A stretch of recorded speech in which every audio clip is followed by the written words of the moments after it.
Fala galera, hoje é dia 25 de junho de 2024, hoje a gente tem mais um episódio do Bate-Papo com BBBI. Hoje a gente tem aqui o time da Gari, do Gari 11, Guardian Real Estate, tá? Hoje a gente tem aqui na presença do Antônio Lopes, que é um dos gestores aí de tijolo da Guardian. Obrigado, pessoal, obrigado pela oportunidade, obrigado, André, pelo convite aqui. E vamos lá, vamos bater um papo rápido aí, falar sobre o fundo, tirar umas dúvidas. Acho que é bem legal ter esse tipo de fórum para apresentar um pouco mais da nossa casa e da tese do fundo. Legal, show. A Guardian, me corrija se eu estiver errado, mas ela foi fundada em 2020, foi isso? 2020, mais ou menos, tem 4,3 bi ali sob gestão, é bastante, inclusive, né? Tem dois fundos listados, que é o Gari e o Game, né? Hoje a gente vai falar um pouquinho do Gari 11. Você pode falar um pouquinho aí pra gente do mercado, como que o Gari hoje está enquadrado, enfim, como ele estava antes? Pode explanar um pouquinho pra gente, por favor? Claro, vamos lá.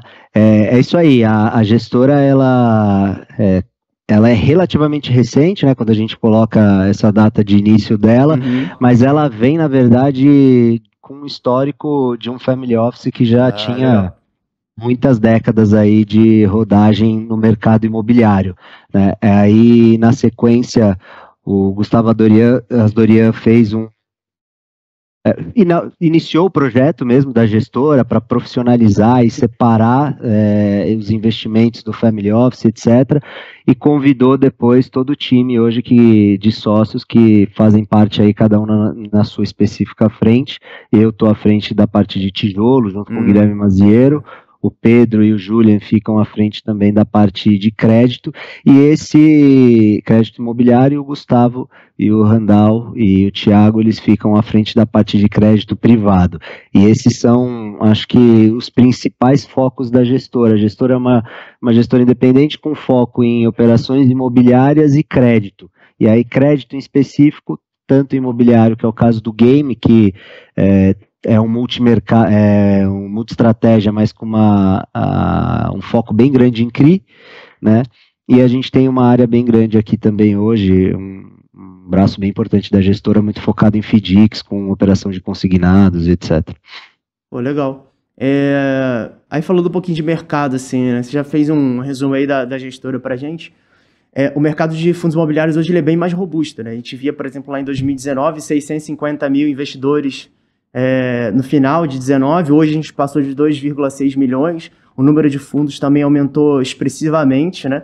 E aí a gente viu que os fundos eles começam a se adaptar ali, né? Antigamente a gente tinha bastante fundo temático, hoje a gente começa a ver bastante emissão, por exemplo, de fundo multi-estratégia, a gente também começa a ver fundos se transformando ali em fundos híbridos, que acredito que seja o caso aí do Gari 11.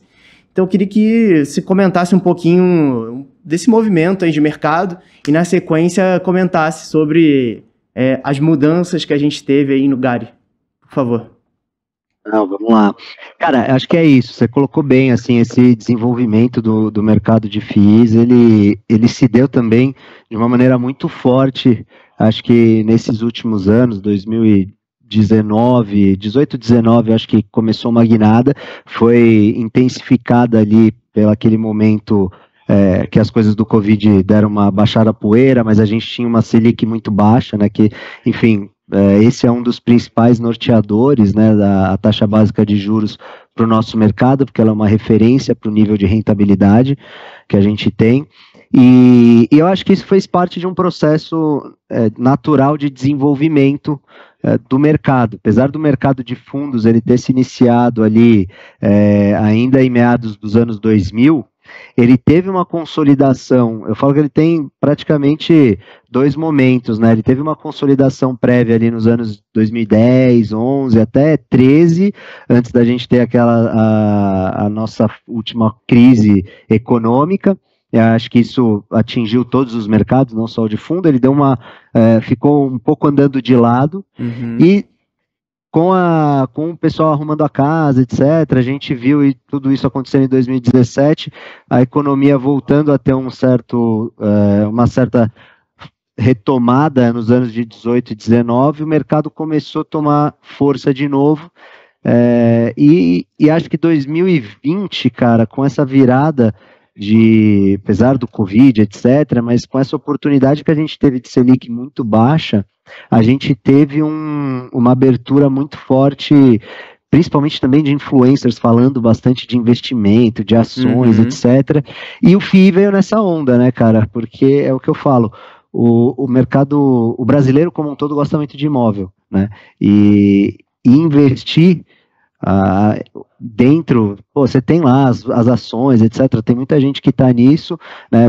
Mas o mercado de FII eu acho que é um ativo mais tangível para o investidor, principalmente porque está exato, está entrando ali, né, e vai em tijolo. Ele consegue entender, no nosso caso, né, que hoje tem uma componente de renda urbana no fundo, muitas vezes o cara consegue entrar no imóvel do qual faz parte do fundo que ele tem uma cotinha.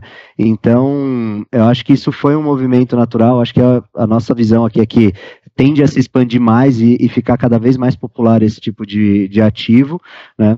E em termos dos processos, também, né, da maturação de produtos, eu também vejo como uma evolução, né? Você tinha ali, quando nasceu, mais by the book, que era escritórios, etc., vinha a logística ali como uma segunda opção, que isso na verdade mudou completamente depois do Covid, né? Logística ganhou uma proeminência gigantesca não só no mercado de real estate como um todo, mas para FIIs, e agora a gente começa a ter algumas consolidações de tese que me parece fazer muito sentido, né? Você para pensar qual que é a base, né? Pelo menos quando a gente vende um dos motivos, dos pontos fortes de investir em FII é justamente a diversificação. Fala, pensar no pessoa física que às vezes compraria um conjunto, né, de um prédio comercial, etc., ao invés dele deixar aquele valor monetário em um imóvel só, que fica para uma empresa, que eventualmente pode sair, o cara ter que alugar de novo, põe num fundo que você vai estar exposto não só numa qualidade de locatário muito melhor, mas num tipo de imóvel, né, também eventualmente de qualidade melhor por conta do patamar de negociações que a gente está falando, né? Então, quando você tem essa tese de diversificação, faz muito sentido também você ter dentro da sua categoria, e no meu caso específico, falando de tijolo, você poder diversificar dentro dos setores, né? Foi um pouco nesse raciocínio, né, de pensar o GARI como uma porta de entrada para os investidores, né? Então, o cara não sabe se ele quer entrar na carteira só de escritórios, ou só de logística, ou só de renda urbana. A ideia é que o GARI seja essa opção, onde ele vai entrar num fundo que eventualmente pode ter exposição a todas essas teses. Hoje o fundo ele saiu de uma concentração em logístico e passou a ter na carteira dele praticamente 50-50 entre logístico e imóveis renda urbana. Sim. E quando a gente fala renda urbana você tem... Logística é fácil de entender, né? É autodedutível. Agora, quando você fala de renda urbana, é um pouco... O pessoal brinca, né? Fala, tudo que está dentro da cidade que não é escritórios, né? E eventualmente não é esse novo termo last mile que o pessoal fala, né? Mas o nosso aqui, ele está bem concentrado em operações de varejo, de atacarejo, né? Então, são supermercados ou alugados para a marca do Pão de Açúcar, ou alugados para o Grupo Mateus, que é um grupo fortíssimo, principalmente no norte e nordeste do país. Tá? E aí, se a gente parar para pensar, eu estava dando uma pesquisada aqui, né? Cara, essa classe de híbridos, né? Hoje ela representa mais ou menos 14% ali do IFIX. Mais ou menos. Então, mais ou menos uns 12 fundos de 116. Então, hoje a gente está falando que o GARI ele tem 50% em logístico, 50% em renda urbana. Tem alguma regra para o segmento? Então, você até porque assim, pode ser escritório, pode ser shopping, pode ser qualquer coisa, só não pode ser crédito, é isso? Então, vamos lá, você tocou num ponto bem interessante, né, que até acho que tem um link legal com a questão do momento de evolução do mercado, né? Esse termo, na verdade, renda urbana, que a gente fala, que eu acho que está super difundido no mercado, qualquer investidor que tem exposição a FIIs, ele conhece o termo renda urbana. Se for lá na CVM, não tem, né? A CVM então não existe fundos de renda urbana, né? Tem fundos de escritórios, fundos logísticos, e aí tem o híbrido, né? de novo, meu ponto de vista aqui é que vai se existir talvez no futuro, uma nova revisão, uma próxima evolução, para poder classificar um pouquinho melhor, porque hoje híbrido, isso até é um esforço que a gente traz na apresentação, que depois a gente pode falar um pouquinho mais, né, desse entender, que é o Gary na fila do pão, a gente tem isso também no nosso relatório, a gente traz bastante, que é para colocar, para posicionar o fundo diante desse mercado, porque quando você fala híbrido hoje, ele abarca muita coisa. Você vai ter dentro da categoria de fundos híbridos, às vezes fundo que tem loteamento, fundo que, cara, que tem umas coisas que você está comparando banana com sapato, né? Nem com outra fruta, né? Entendi. Então, hoje, né, de maneira objetiva, a nossa tese de investimento não tem uma regra, né? Por que é 50-50? Hoje, a única regra que a gente tem é ser fiel à tese inicial de investimento do fundo, tá? E qual que era a tese quando a gente criou o GALG, né? E hoje o atual GARI? Era ter previsibilidade de recebível e dividendos, no caso, e dividendo de qualidade. Tá? E como a gente entendeu que a gente conseguiria fazer isso? A qualidade do dividendo, a gente entendeu que conseguiria buscar na força estratégica do imóvel, na qualidade financeira do inquilino e na força do contrato de locação. Então, completando essa tríade, né, você conseguiria ter um recebível, né, um dividendo para distribuir proveniente da receita de locação muito forte e sólido para o cotista, tá? E a previsibilidade também no prazo e no tipo de contrato de locação. Então, o fundo nasceu com empresas de crédito. Até teve lá atrás, eu cheguei a fazer um relatório que eu comparava o crédito do Brasil, né, com o rating de crédito dos nossos inquilinos. E assim, o que ficava com o rating de crédito mais baixo, na época era igual ao do Brasil, assim. Então, todos eram muito fortes. Então, o fundo nasceu dessa maneira, com contratos atípicos, né? Então, contratos que me garantiam aquele prazo, aquele fluxo de receita durante o prazo do contrato, sendo que caso o inquilino rescindisse, o inquilino era obrigado a pagar 100% do saldo remanescente. Ou seja, quando eu tenho um vault ali, né, que é o prazo médio das minhas receitas ponderado, o prazo médio dos meus contratos ponderados pelas receitas de locação, basicamente assim, eu tenho esse fluxo garantido de receitas garantidos por esse tempo, né? Garantido, enfim, a gente fala porque a empresa é muito sólida, né? É mais fácil a economia do país ter um soluço do que a saúde financeira dessas empresas. Então, atrelado a isso e o longo prazo do contrato, a gente conseguia fechar essa tese. Então, hoje, o fundo ele é fiel, a gestora é fiel a essa tese de investimento, mas a nossa política de investimento, que é o que está no regulamento do fundo, e que no final do dia, assim, de maneira técnica, é o que define o que um fundo pode comprar, ela é uma política ampla, ela é uma política que permite que a gente compre imóveis em diferentes setores.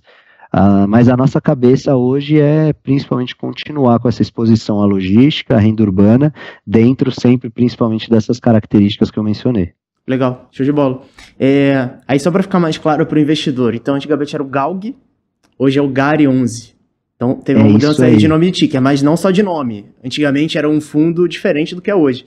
Você pode abordar um pouquinho essas diferenças? Sim, antes a gente estava assim, hoje a gente está dessa forma. Acho que é legal para o investidor entender como que vocês estão posicionados e, enfim. Legal, vamos lá.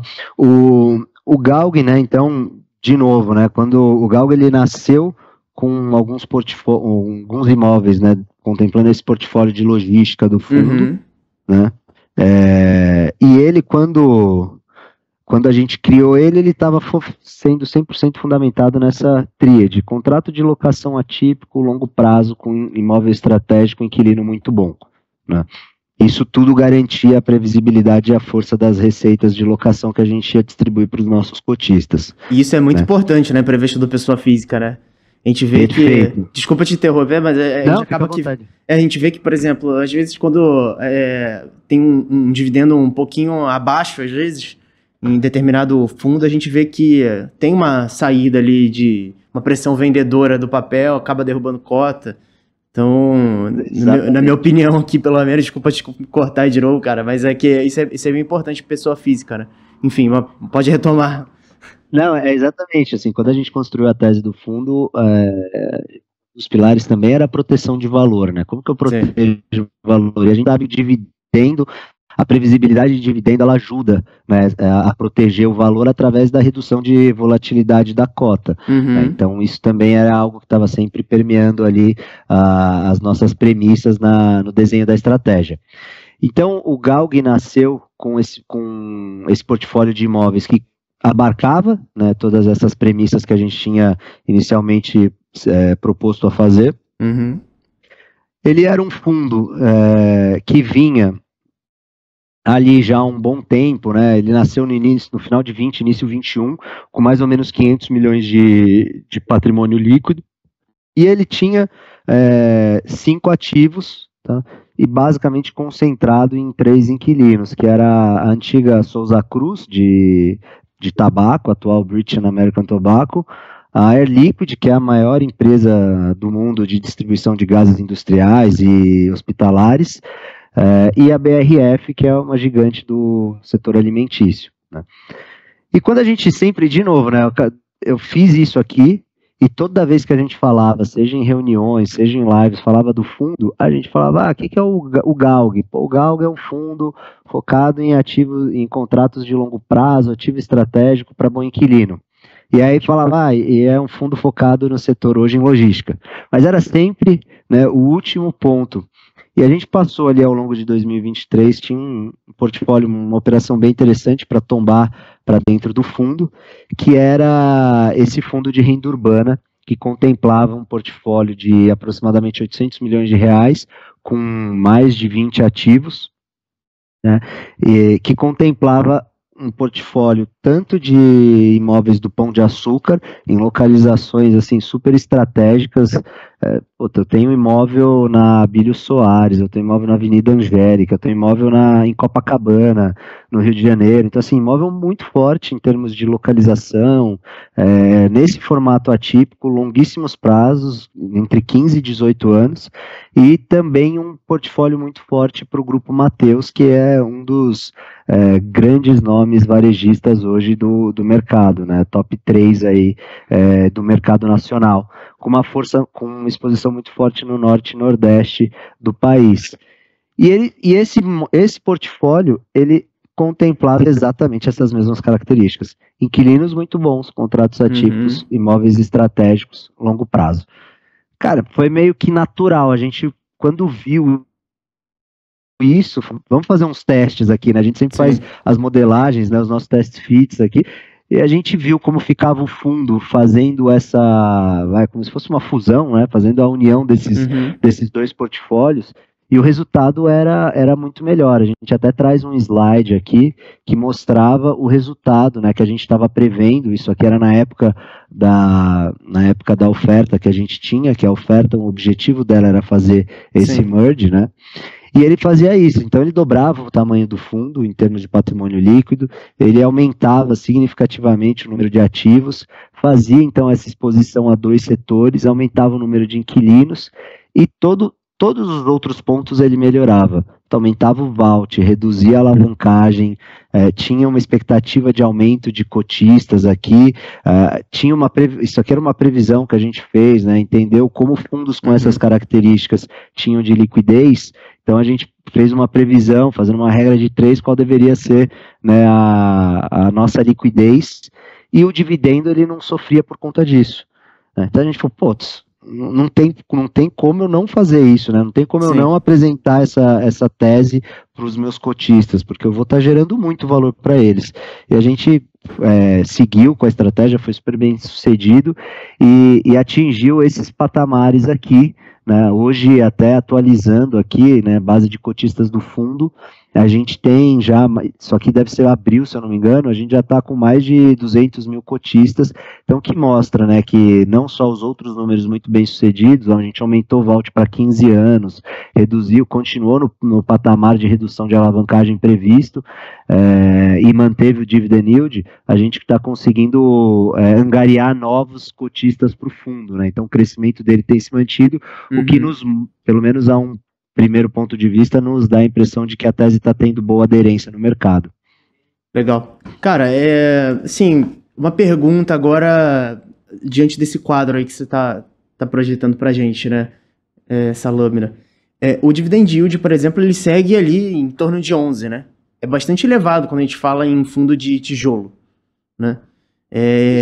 E o fundo, ele tá negociando com um certo desconto, talvez ali no secundário. Tem alguma justificativa? O que vocês acham que pode ser? Liquidez? Porque, teoricamente, o fundo ele ganhou com essa mudança de tese, né? Ganhou diversificação, sim, ganhou extensão ali de prazo, ganhou número de inquilinos, enfim. De forma geral, acredito eu que o fundo ele ganhou com a mudança, né?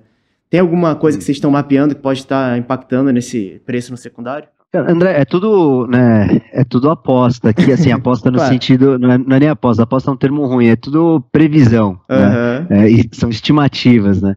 Eu sou engenheiro, eu lembro de um professor que ele falava, engenheiro não chuta, estima, né, então assim, a gente tem estimativas aqui, que essa fotografia, né, que é a fotografia do Gary previsto, e óbvio, do Gary hoje melhor ainda do que a gente estava prevendo, estimando, ela é uma fotografia que se você, depois a gente vai trazer lá na última lâmina, que é essa comparação, né, onde o Gary está e onde estão fundos que são similares a ele, ela é uma fotografia que deveria estar muito próximo de um dígito, né, o dividendo. Agora, o que a gente estima é que a tendência do dividendo do Gary seja se aproximar para esse um dígito, né? Então, permear aí o 9 alto, né? Agora, de novo, uma vez que eu tenho um fluxo, isso é importante ressaltar, falar, nossa, então o dividendo vai cair. Não é isso que eu quero dizer, né? Eu tenho um contrato atípico que me dá previsibilidade na receita. Eu tenho um prazo de contrato super longo que abarca aí 15 anos dessas receitas contratadas. Então, assim, eu tenho um guidance, inclusive, que a gente trabalha, de bem alongado de dividendos, então a gente tem conforto de que o dividendo vai se manter. Então, o que a gente entende que deveria acontecer é que essa aproximação para os pares para um dígito de dividendo, ela deveria acontecer por valorização da cota. Isso, ao nosso ver, é um movimento mais coerente frente ao que se tem aí nos comparáveis do Gary, porque a nossa percepção é a mesma. O fundo ele tem características e qualidades que não deveriam estar exigindo tanta rentabilidade dele. Sim. Por outro lado, um dos motivos que eu trago aqui, que me parece ser o mais razoável, é que essa fotografia também é muito recente. Esse dividendo aqui de 2 dígitos, né, que a gente vê quando era o GALG antes de 10,8, pode arredondar aqui para 11%, ele era um dividendo condizente com essa fotografia, um fundo de meio bi, né, um fundo com apesar de ter todas as contrapartidas para proteger o fundo, a tese, né, desses eventuais entendimentos de risco do mercado, então concentração em inquilino e ativo, eu tinha, e uma alavancagem relativamente alta, eu tinha uma fotografia com essa cara, e eu entendo que esse dividendo era condizente com ela. Essa fotografia que a gente previu e que a gente chegou, na verdade, ela, apesar da minha opinião estar distorcida, ela é recente também, né? Então, eu acho que a gente está passando por uma curva de maturação, né? O meu entendimento é esse, a gente fez a oferta no final de 2023, a aquisição desse portfólio, ela tinha uma série de steps que eram necessários para serem feitos, então, a gente teve que trocar administrador, a gente quis trocar, mas a gente teve que aprovar em assembleia alguns movimentos operacionais para fazer a oferta, para fazer a compra, etc. Então, em resumo, a gente conseguiu concluir essa aquisição em abril.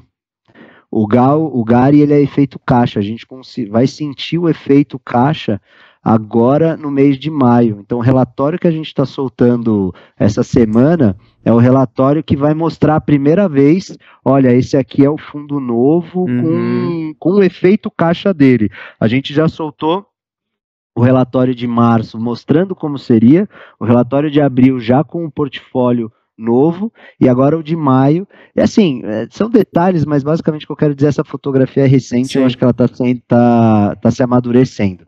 E ela, na minha opinião, eu vou até correr aqui para te mostrar alguns slides, para te mostrar o que a gente acredita.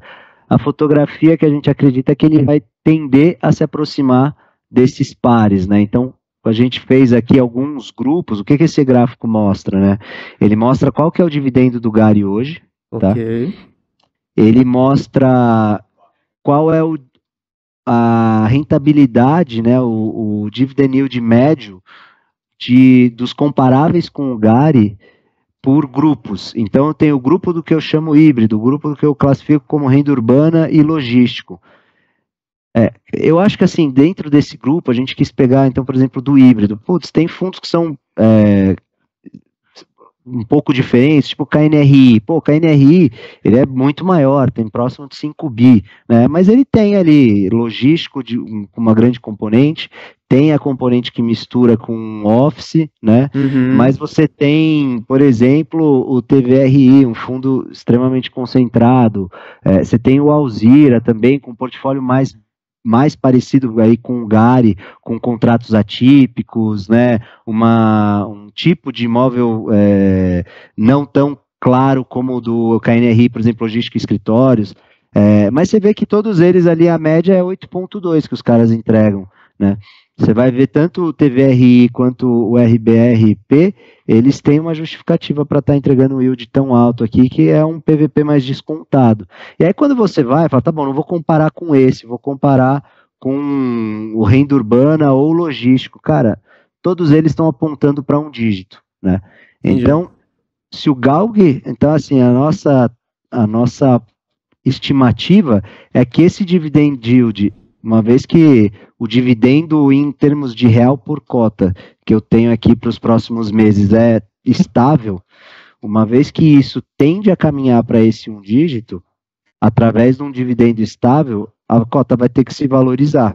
Né? E aí qualquer exercício que você faça, seja, vou ser mais conservador, vou fazer essa cota chegar em dividendo de 10% ou de 9,5%, ao invés dos 8 baixo aqui, 9, cara, a cota já vai para R$10 alto, assim, né? Então, qual que é o ponto de pouso, né, desse dividendo médio? Eu não sei e não me arrisco aqui a querer falar qual é. Mas o que a gente gosta de mostrar é uma tendência. A tendência nos parece que deveria ser essa. Em qualquer desses cenários você tem uma tese que é muito forte, porque ela te dá um carrego bom. Pô, você está com 11,5% livre de imposto, né? Então, você está com um carrego bom e você tem chance de ter um potencial claro aqui e alto de ter valorização dessa cota. Então, putz, a gente gosta bastante da tese também por esse motivo, não só pela qualidade dos imóveis. Legal. Já que você entrou nesse tema aí de dividend yield, uma pergunta, né? O que vocês estão distribuindo agora é tudo recorrente ou tem, por exemplo, não recorrente de alguma venda que vocês fizeram? Enfim, pode dar um pouquinho mais de detalhe. Isso é legal. Tem não recorrente. Assim, a gente tem de novo, né? A gente tem essa previsibilidade bem forte do nosso fluxo de caixa. A gente tenta, você vai ver que desde sempre, assim, a gente vem já distribuindo, desde sempre não, mas há um bom tempo a gente vem distribuindo recorrentes, e a nossa distribuição de recorrente, ela nunca foi uma distribuição distorcida no sentido de eu entrego 0,08 por cota, de repente eu entrego 0,12 em um mês específico. A gente nunca gostou disso porque a gente entende que isso gera distorção na cota. Eu posso ter uma valorização muito forte naquele período movido por investidores que querem ter essa rentabilidade mais alta. né? Então a gente sempre fez de tal forma a distribuir os nossos não recorrentes da maneira mais homogênea possível, para subir um pouco a rentabilidade, mas também para eu não sentir essa redução, né, quando esse não recorrente acabar. Tá? Muitas dessas estratégias é a distribuição bem linear desse não recorrente, e aí você vai tendo a inflação nos contratos, que elas são assim, igual um reloginho, por conta da tipicidade do contrato. Se não fizer isso, a gente rescinde o contrato e o inquilino tem que pagar multa, então não existe a possibilidade de não fazer. Então a inflação prevista, ela vai chegando ali a ponto de encostar no dividendo que a gente tem. Tá? Qual que é o não recorrente que a gente tem aqui, mais recente? É o não recorrente da venda do BRF Salvador.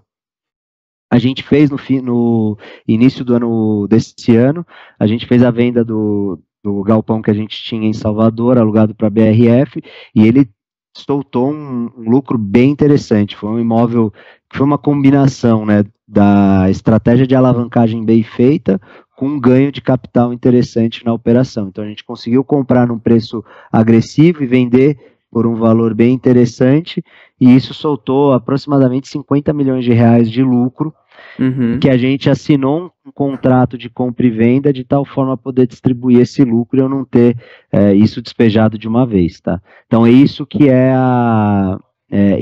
hoje o não recorrente. E aí o que é interessante nessa tese? A gente, quando a previsibilidade, etc., essa proteção de volatilidade é super legal, etc., mas o investidor, no final do dia, também gosta de uma novidade, né? Principalmente quando a novidade é boa, né? Então você vê, às vezes, os fundos que têm contratos típicos, às vezes a cota reage só porque o gestor anunciou que assinou um contrato novo de locação, né? Então, então esse tipo de novidade é legal. E aí o que a gente colocou, né? O que a gente entendeu também que esse portfólio traria de adicional competitivo para o fundo? A gente saiu antes do Galg com 500 milhões de reais focados em tickets que tinham ali cheque de 200, 300, de 200 a 300 milhões mais ou menos. Esse portfólio de renda urbana, ele é um portfólio que tem ticket de 20 a 40, 20 a 50 milhões, em média. E o que acontece?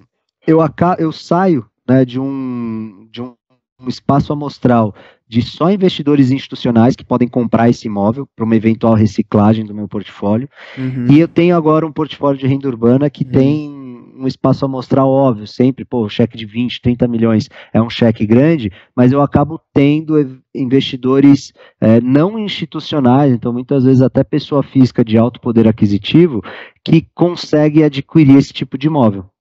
E isso me dá um outro tipo de possibilidade de venda. Então você tem até fundos comparáveis com o Gari, que fizeram vendas aí de renda urbana a caps ao redor de 6,5%, etc. Sim. Então assim, a gente fez essa aquisição a cap de 8%. Esse cap compression que a gente tem dentro da carteira, ele dá aqui eventualmente para vendas não recorrentes. Se a gente quer fazer essa reciclagem conforme for aparecendo as oportunidades de venda, tá? A gente quer fazer isso de maneira ativa, isso dá aí mais de 100 milhões de lucro, 150 milhões de lucro a ser distribuído para os cotistas na eventual venda desse portfólio com cap compression, tá? E aí como que a gente quer fazer isso? Vai vender o portfólio como um todo? Não é isso, são imóveis, como eu falei, muito bem localizados e que a gente de maneira às vezes até passiva, né? Agora a gente não está no momento que está buscando a venda de fato dos imóveis, mas a gente recebe constantemente propostas. A gente já recebeu aí, tem mais de 3 ativos que estão com propostas para eventual venda, né? Com valores significativamente maiores, né? Então em caps mais baixos do que a gente colocou no fundo, que eventualmente ele vai trazer uma componente dupla, soltar lucro no fundo para eu continuar, para adicionar aí nos meus não recorrentes e reduzir até a alavancagem também. Legal. Agora eu vou fazer 2 perguntas. A primeira, cara, é mais uma curiosidade. A gente acompanha aqui um pouco mais de perto o fundo, né? A maioria dos contratos eles são longos, né? 2030 para cima. Mas tem um ali, cara, que me chama a atenção, que é da BAT, ali em Cachoeirinha, no Rio Grande do Sul, né? Vence em 2027. tem alguma conversa aí para renovação? Não tem? Talvez, enfim, fazer alguma mudança no galpão para fazer outro tipo de locação? Enfim, se tiver, tem alguma novidade a respeito disso ou não? Eu sei que é uma pergunta difícil de ser respondida, mas não custa tentar. Não, claro, assim, a gente tem alguns assuntos que têm que ser tratados com confidencialidade, etc. Mas assim, o que eu posso abrir, a gente tem interesse sim do locatário em discutir renovação, né? Esse imóvel é muito específico para a operação, ele é muito estratégico para a operação, porque apesar dele conter uma área que é de operação logística, distribuição para a locatária, ele tem uma área ali de laboratórios, né? Então a região do sul ela é uma região muito forte, entre outras coisas, pela produção de tabaco. Não à toa eles fizeram a fábrica lá, né?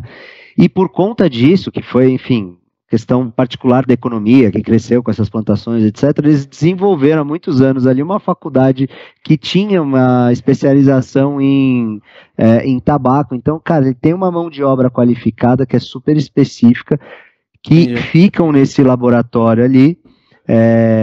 Enfim, e esse laboratório tem uma série de licenças. Para você ter ideia, ele só tem um laboratório como esse na Europa, na Inglaterra e aqui no Brasil. Esse laboratório ele serve para teste de produtos, e a gente tem também do lado uma mini fábrica que replica grande parte do que a gente tinha ali na operação como todo, que é para fazer a demanda desses cigarros. Então, por exemplo, no mercado do Canadá, ele quer testar, saber se agora é interessante fazer um tabaco achocolatado.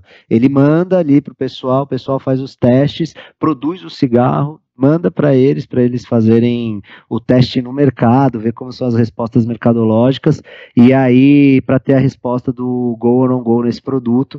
E ainda tem hoje a parte nova, né, de cigarros eletrônicos, etc. Então, assim, é uma área específica, com muito CAPEX investido ali, que é estratégico para eles. Então já tem conversa, assim, para a gente discutir o futuro.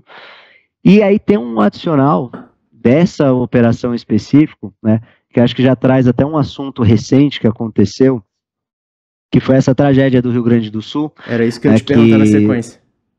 A gente tem 2 imóveis ali, né, no Rio Grande do Sul, esse que eu estou mencionando, que é na cidade de Cachoeirinha, que fica na região metropolitana de Porto Alegre, ele está a 15 minutos do Aeroporto Internacional de Porto Alegre, e a gente tem um outro em Canoas, que é mais próximo ainda da região metropolitana, esse está a 10 minutos do aeroporto, tá?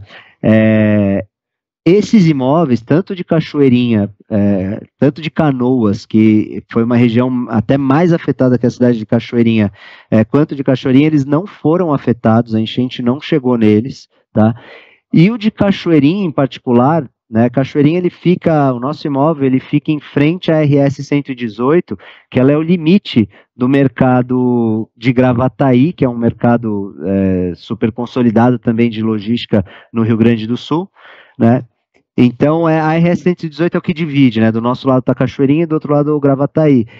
Esse mercado de Cachoeirinha, ele não foi afetado, a cidade, cara, atingiu ali mais de 5 metros a enchente, né? Como um todo, as altas das águas, e não pegou o nosso imóvel. E, inclusive, isso virou um novo... tudo é muito recente, óbvio, né? Mas isso trouxe muito interesse para a região.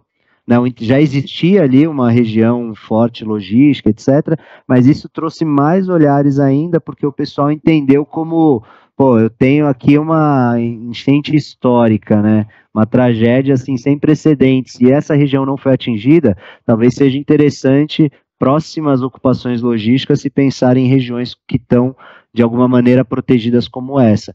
Então, tem até uma ideia nossa, a gente tem área adicional para ser explorada no imóvel de Cachoeirinha. A gente já fez uns testes aí, dá para pôr mais de 40 mil metros quadrados ali de condomínio logístico nesse imóvel. Então, são ideias também que a gente tem estudado e pensado no momento certo para explorar no fundo, que vai trazer mais valor para o portfólio como um todo. Legal. Obrigado aí pela explanação. A questão lá das cidades lá do Sul seria a minha próxima pergunta, para entender como que foi o impacto e tudo mais. Enfim, um desastre incalculável, assim, até o momento, né? Muito, muito difícil a situação. E aí a última pergunta é sobre alavancagem, né? Eu sei que uma das coisas que alguns investidores nos questionavam aqui era a questão da concentração, a segunda era a alavancagem, né? A alavancagem tem um negócio de casamento ali, né? Entre os juros, a amortização e os prazos de contrato. Dá um pouquinho mais de detalhe para o investidor entender como que era, como que está hoje e como que é a situação da alavancagem como um todo, né? É elevado, mas não é? É elevado, mas é seguro? Enfim, como que vocês pensaram isso? Cara, assim, eu vou tentar ser o menos técnico possível, né, para Tá bom. não entrar aqui, não ficar muito chato. Mas assim, a alavancagem, ela é na minha opinião, ela é uma ferramenta, né? É uma ferramenta e como toda ferramenta, ela pode ser utilizada com um propósito positivo ou pode ser utilizada com um propósito negativo, né? Até, às vezes eu brinco, eu dou exemplo de um martelo. Você pode usar ele para pregar um quadro e a parede ficar mais bonita, ou você pode usar ele para quebrar a parede, né? Tudo depende do uso que você dá. Uhum. A alavancagem, ela, quando bem utilizada, ela consegue gerar valor para o fundo, para o cotista, otimizando o retorno dele, né? Mas a alavancagem, no final do dia, é um compromisso que você assume de pagar, né? Uhum. Algo. Então, os efeitos dela, quando não estruturada de maneira correta, eles também podem ser muito, muito difíceis, porque das duas, uma, ou você vai se ver ali num beco sem saída de ter que vender imóvel a qualquer custo. Eu acho que esse é o grande medo dos cotistas, né? Porque fala, Uhum. nossa, de repente vou estar num veículo aqui que começa, né, a perder valor, né? E no mercado aconteceu algumas vezes, né?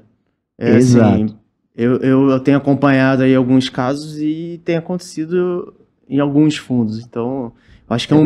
é um medo É um que medo vem de, muito justo, muito, é, muito justificável, que né? talvez venha de outros carnavais.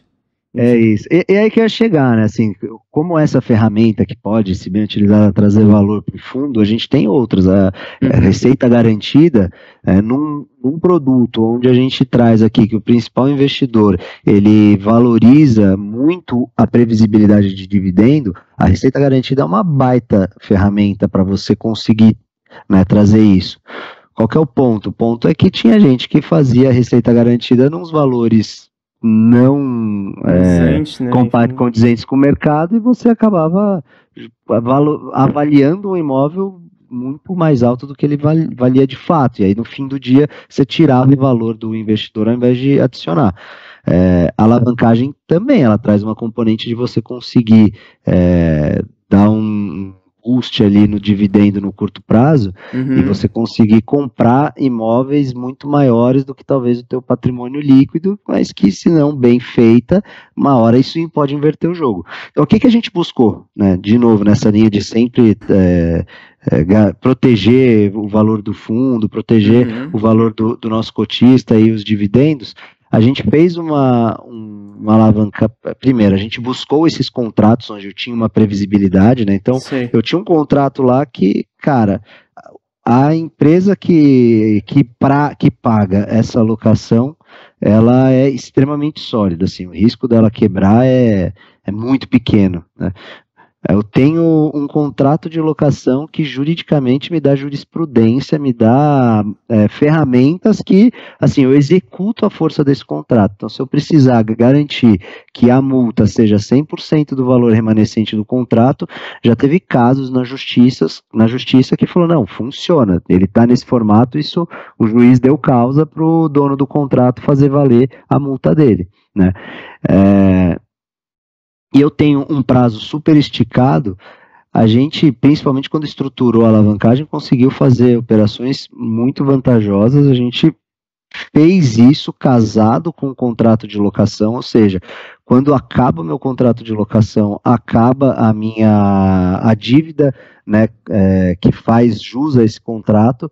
Então, de certa maneira, eu protegi o fundo desses buracos, né? E eu casei também o índice, né? Ou seja, eu tenho ali a receita do contrato de Tá. locação sendo acrescida por IPCA, e eu tenho a minha alavancagem também subindo não, né, mas sendo corrigida nesse mesmo índice, nesse mesmo pace. Então é tudo alinhado de tal forma a não ter um descasamento de fluxo e eu ter a previsibilidade de como eu faço a gestão do meu fundo, do meu caixa aqui. Tá? Então, acho que Oi, desculpa. Não, eu ia perguntar, então, por exemplo, eu tenho lá um contrato com uma das empresas, se por acaso ela quiser rescindir antecipadamente o contrato, muito provavelmente vai pagar a multa e seria liquidado aquele...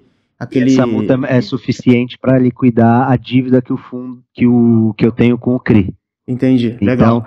Então, e aí, exemplo até de, né, você trouxe aqui o contrato da Souza Cruz, que acaba em 27. Eu tenho uma dívida atrelada a ele, e essa dívida também acaba em 27. Entendi. Se eu renovar, quando eu renovar esse contrato, eu passo a ter esse imóvel agora sem dívida nenhuma. Legal. E assim, aí só a receita. E a DRE atual do fundo, né, ou seja, o mês a mês ali do fundo, ele já contempla juros e amortização ou só juros? Juros, amortização e correção monetária. É que a amortização por... amortização, ela é um controle de gestão de caixa, né? Porque contabilmente você não passa amortização para aferição de lucro, né? De lucro, beleza. Mas beleza. Ela contempla tudo isso. Ok. É que a gente vê bastante no mercado, por exemplo, a amortização às vezes é bullet, ou nos últimos 2 anos, por exemplo, não. Então isso aí é um pontinho de risco, às vezes, que a gente não consegue mapear, o investidor às vezes não mapeia, mas é um risco que traz ali para a tese do fundo, enfim. É isso. E aí o que a gente faz, né? Até para deixar mais claro para os nossos investidores, a gente tem mostrado no nosso relatório, o gráfico, quando fala de alavancagem, a gente mostra as nossas disponibilidades. Desculpa. Então, basicamente é o seguinte, ele consegue ter uma clareza, né? Tá bom. Quantos anos eu tenho aqui, né, de folga para fazer jus a essas despesas, né? Então, a gente tem hoje mais de 15 anos e agora fazendo um movimento, quando for quitar todos os compromissos assumidos e as dívidas dentro do portfólio de renda urbana, isso cai para 7, mas ainda assim, 7 anos sem preocupação nenhuma, se eu não fizer nada, né? Sem contar o que eu mencionei, a reciclagem que a gente já tem como estratégia para ser feita para gerar valor para o cotista, que vai reduzindo, dando mais caixa e reduzindo a alavancagem. Então, 2 vetores que se somam num sentido positivo. Aí. Beleza, show de bola. Acho que a gente passou aqui por praticamente todos os pontos que eu havia mapeado aqui. E aí, antes de encerrar, eu queria deixar aberto para você fazer as considerações finais. Talvez dizer o porquê do Gary se diferencia dos pares aí de mercado. Eu ia fazer essa pergunta para você, você já antecipou e trouxe ali para a gente um slide, né, falando um pouquinho ali dos pares, tanto híbridos quanto do segmento de renda urbana e logístico. Então vou deixar aberto aí para você fazer as considerações finais e na sequência eu encerro. Legal, obrigado André mais uma vez pela oportunidade. Acho que assim, a gente, os motivos, né, pelo Gary, não vou colocar aqui o Gary como melhor ou pior que algum fundo, acho que não é esse meu objetivo, mas o que a gente entende é que a tese nos parece muito sólida, né? A gente gosta muito da tese. Eu tenho um investidor, né? Eu tenho um mercado que valoriza previsibilidade de dividendo, valoriza a segurança, principalmente num país tão volátil, né? A gente viu recentemente aí, tem visto como tem acontecido os movimentos na nossa curva de juros, enfim. Se você pode ter uma flutuação na cota, que isso é inerente dessas oscilações, desses soluços provenientes de contaminações político-econômicas, mas você ter uma previsibilidade no dividendo num país dessa volatilidade, isso já traz um conforto muito grande. Você sabe que no valor que você entrou naquela cota, naquele investimento que você fez, a tua rentabilidade está ali de maneira muito previsível sendo repetida. E no final do dia, investimento é um balanceamento entre retorno e risco. Repito o que eu falei aqui, né? Acho que até esse gráfico até melhora aqui, né? Mas você tem até antes disso, né, mostrar isso aqui. Você tem um portfólio com essa qualidade de imóveis aqui, né? Então, imóveis, até convido o pessoal interessado em mergulhar um pouco mais no fundo a entrar no relatório, tem mais fotos ali, mais informações. Mas você tem imóveis alugados para inquilinos de saúde financeira mais do que provada aí nos últimos anos. Imóveis que são super bem localizados, né, em praças de mercado imobiliário superaquecido, com contratos fortes, e que te traz essa rentabilidade frente a um mercado de comparáveis que está, em média, substancialmente abaixo disso, você tem uma tese muito vencedora. Por isso que a gente gosta bastante do Gary, né? Assim, o Gary, eu acho que nessa posição aqui de dividendo, ele já é vencedor.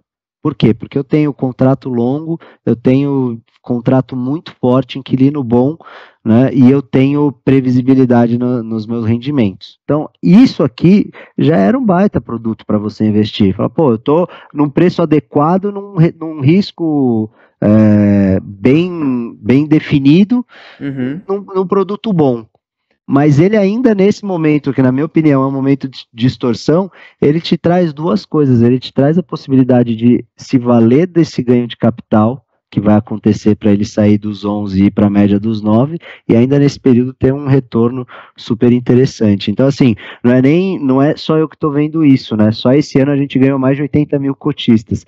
Então, a gente abriu 2024, com 120 mil cotistas, e a gente já está com quase 210 mil cotistas. Então, assim, essa tese que eu estou falando aqui, mostrando, justificando, tem muita gente que está vendo e tá entrando nela. Legal, show de bola. Eu acho que esse bate-papo é mega importante para a gente, acredito que para vocês também. Ele traz uma opção ali para o nosso investidor acompanhar de perto os fundos, né?